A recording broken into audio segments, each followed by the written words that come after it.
পাতুরি খেতে ভালোবাসে না এমন লোক খুব কমই আছে। আর পাতুরির কথা বললেই প্রথমেই মনে পড়ে যায় মাছের কথা।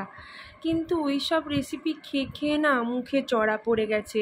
তাই আজকে আমি নিয়ে এসেছি একটা ভিন্ন ধরনের পাতুরি। নমস্কার বন্ধুরা, কুকিং উইথ আশা চ্যানেলে তোমাদেরকে স্বাগত।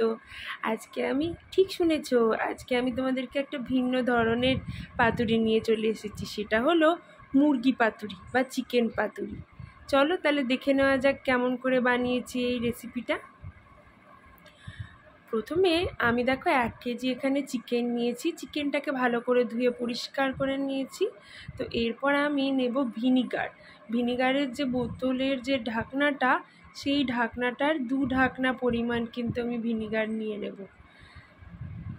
এই চিকেনের জন্য এটাই পরিমাণ। কিন্তু জানো, যদি ছোট ছোট ব্রেস্ট পিস দিয়ে রান্না করো না, তাহলে কিন্তু এই ভিনিগারটা দিতে লাগে না। যেহেতু আমি হাড়ের পিস নিয়েছি, তাই জন্য আমি ভিনিগারটা দিয়ে নিচ্ছি, যাতে চিকেনটা খুব ভালো করে সেদ্ধ হয়ে যায়।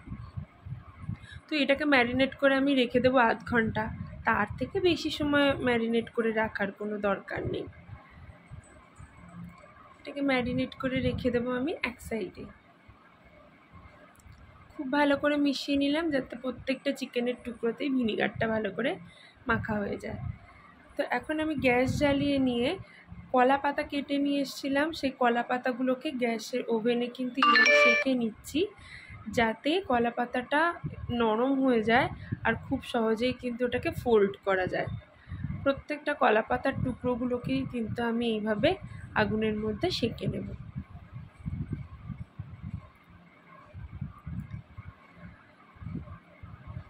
তো এরপর দেখো আমি চিকেনটাকে কিন্তু ভিনিগারগুলো মাখানো ছিল, ওটাকে চিপে চিপে আর একটা পাত্রের মধ্যে তুলে রাখছি। ভিনিগারটা যেন একটুও না থাকে চিকেনের মধ্যে, তাই জন্য ভালো করে চিপে চিপে আর একটা পাত্রের মধ্যে তুলে নিচ্ছি। সব চিকেনটাই ওরমভাবে তুলে নেব।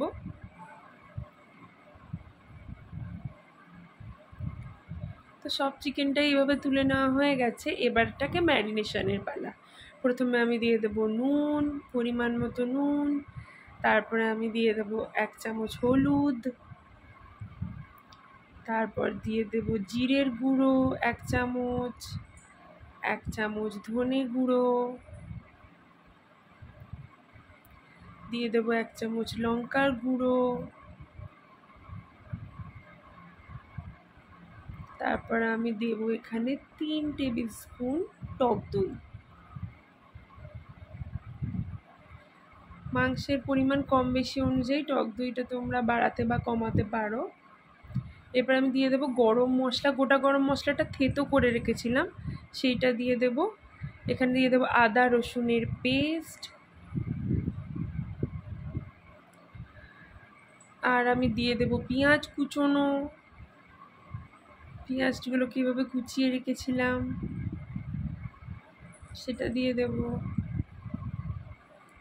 তারপর আমি দিয়ে দেবো টমেটো কুচি। তোমাদের কাছে যদি ক্যাপসিকাম থাকে তাহলে ক্যাপসিকামও এই সময় দিয়ে দিতে পারো, আমার কাছে নেই তাই দিলাম না। এখানে দিয়ে দিলাম কতগুলো কাঁচা লঙ্কা চেরা। আর দিয়ে দেবো আমি কাঁচা সর্ষের তেল। এবার ভালো করে এটাকে কিন্তু মেখে নেব হাতের সাহায্যে।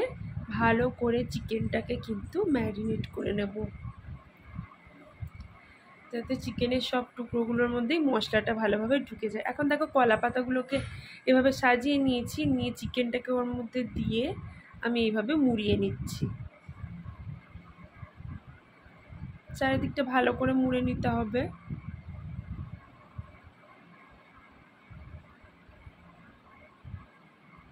এইভাবে হাতের সাহায্যে মুড়ে নিয়ে সুতো দিয়ে আমি একটু বেঁধে নিচ্ছি, যাতে কলা পাতার পুরো ফ্লেভারটা এর মধ্যে ঢুকে যায়।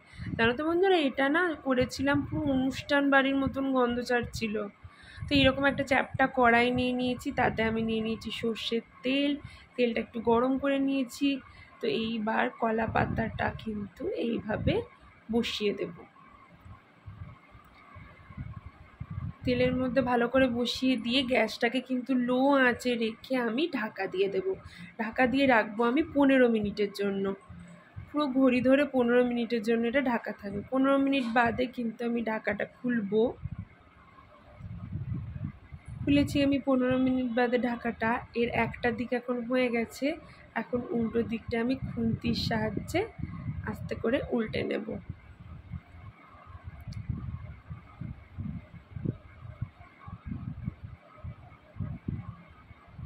এটা কিন্তু উল্টে নিয়েছি, দুটো খুন্তির সাহায্যে কিন্তু আমি এটাকে উল্টেছি।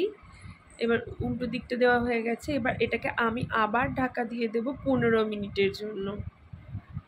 পুরো ঘড়ি ধরে 15 মিনিটের জন্য এটা কিন্তু ঢাকা থাকবে। 15 মিনিট বাদে আমি ঢাকাটা খুলবো। তো এখন কিন্তু এত দারুণ একটা গন্ধ বেরোচ্ছে, পুরো বিয়েবাড়িতে যেরকম গন্ধ ছাড়ে। এবার আমি গ্যাসের ফ্লেমটা অফ করে দেবো, ঠান্ডা হয়ে গেলে তোমাদেরকে খুলে দেখাচ্ছি। তো এই দেখো এরকম হয়েছে টেক্সচারটা। এটা কিন্তু ভীষণ দারুণ লাগে খেতে, অপূর্ব লাগে। তোমরা কিন্তু অবশ্যই এই রেসিপিটা একবার ট্রাই করো, আর কেমন হয় ওটা অবশ্যই আমাকে কিন্তু কমেন্টে জানিও। ভিডিওটাকে লাইক কমেন্ট শেয়ার করো, আমার চ্যানেলটাকে সাবস্ক্রাইব করো, আর বেল আইকনটাও কিন্তু প্রেস করতে ভুলো না আমার নিত্য নতুন রেসিপির আপডেট পাওয়ার জন্য। ধন্যবাদ। আর হ্যাঁ, দেখা হচ্ছে পরের আবার একটা টেস্টি রেসিপিতে। তাই টাটা।